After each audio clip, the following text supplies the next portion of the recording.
Welcome to The Explainer. Today, we're jumping right into a pretty dramatic story, the turnaround strategy for the European rail freight operator Lineas. This is all about how you pull a company back from the absolute brink. And our story really kicks off with this one number, 30 million euros. That's the net loss for just a single year, 2023. And look, that's not just some number on a spreadsheet. It's a huge flashing red light signaling a company in a deep, deep operational crisis. But here's the real puzzle, the thing that makes this so interesting. This massive loss, it happened while revenues were actually going up. Think about that for a second. The company was getting bigger, but it was also getting broker. It's a classic and very dangerous case of unprofitable growth. All right, so let's get into it. How does that even happen? In this first section, we're going to unpack this whole paradox, looking at the official story versus what a really deep analysis actually uncovered. So publicly, the leadership pointed fingers at all the usual suspects. They talked about the energy crisis, crazy high inflation, a slowing economy, you name it. And to be fair, those things definitely didn't help. But the report concluded that those outside pressures, they just exposed the cracks that were already there. The real root of the crisis was 100% internal. See, a healthy business should be able to handle those economic bumps. But Lineas had this fundamental flaw. Its costs were just growing way faster than its sales. So, okay, what was this internal disease then? I mean, how could a company with a fantastic network and all this modern equipment be failing so badly? Let's get to the diagnosis. This SWOT analysis paints a picture of a company totally at war with itself. It's wild. On one hand, you've got these incredible strengths, a huge European network, a modern fleet, a great green mission. But on the other hand, all of that is being completely torpedoed by these crippling weaknesses, like constant delays and a business model that was just plain unprofitable. Now, a really key shift in thinking here was how they started to frame the problem. You see, those constant delays, they weren't just bad service anymore. They were redefined as defects.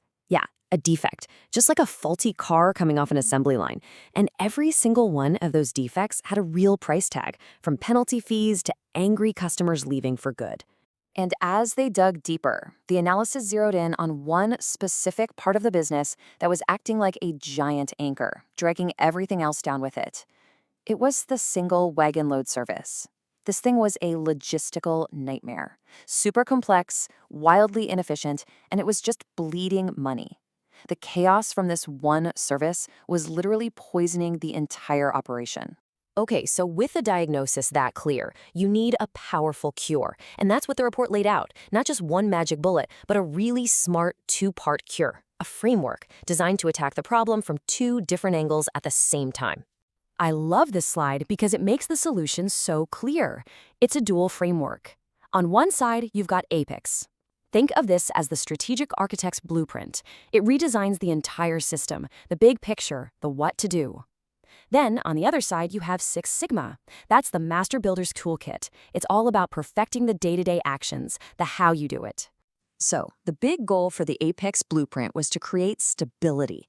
The whole idea was to stop being a chaotic, reactive taxi service, chasing every call, and become more like a predictable, scheduled bus service, a fixed, efficient timetable that everyone can rely on. It creates a stable, steady rhythm for the entire company. And this is where the Six Sigma toolkit gets to work, using this awesome 5-step process to hunt down those defects. First, you define the problem. A delay over 15 minutes is officially a defect. Simple. Then you measure it, collecting data on every single train. Next, you analyze all that data to find the handful of big reasons causing most of the problems. Then you improve the process with real solutions. And finally, you control it to make sure you never slide back. Now, this wasn't just a bunch of good ideas on paper. It was a concrete, step-by-step roadmap. So let's look at the 3-phase recovery plan that was designed to take the company from crisis to stable and finally back to growth. The whole thing was phased over 3 years. Smart, right? The first 6 months were just about stopping the bleeding, stabilizing things, and getting some quick wins on the board to build momentum. The next year or so was for the heavy lifting, deep structural transformation. And the final phase? That was all about taking the company's newfound reliability and using it as a weapon to go out and win profitable business. And the payoff for all this work? Well, the numbers tell the story. The plan laid out this ambitious but clear path from that 30 million euro loss to breaking even in just 1 year and then rocketing to a healthy 25 million euro profit. It's proof that fixing your operations can directly fix your finances. But this whole plan was about something much bigger than just fixing problems. It was about fundamentally changing the company's entire momentum, flipping it from a downward spiral into an upward one. And this slide just nails the difference.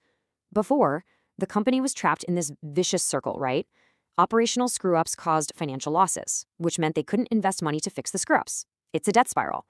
The plan was to create a virtuous circle, where being reliable attracts good customers, which brings in profits, which you can then reinvest to get even more reliable. Success starts to feed itself. And that all leads to this, the ultimate vision.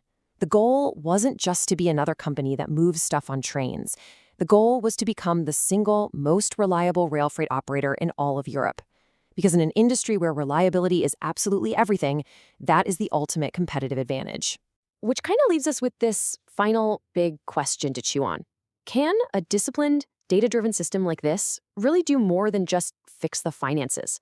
Can it truly transform a company's entire culture and change its place in the market for good? It's a powerful thought.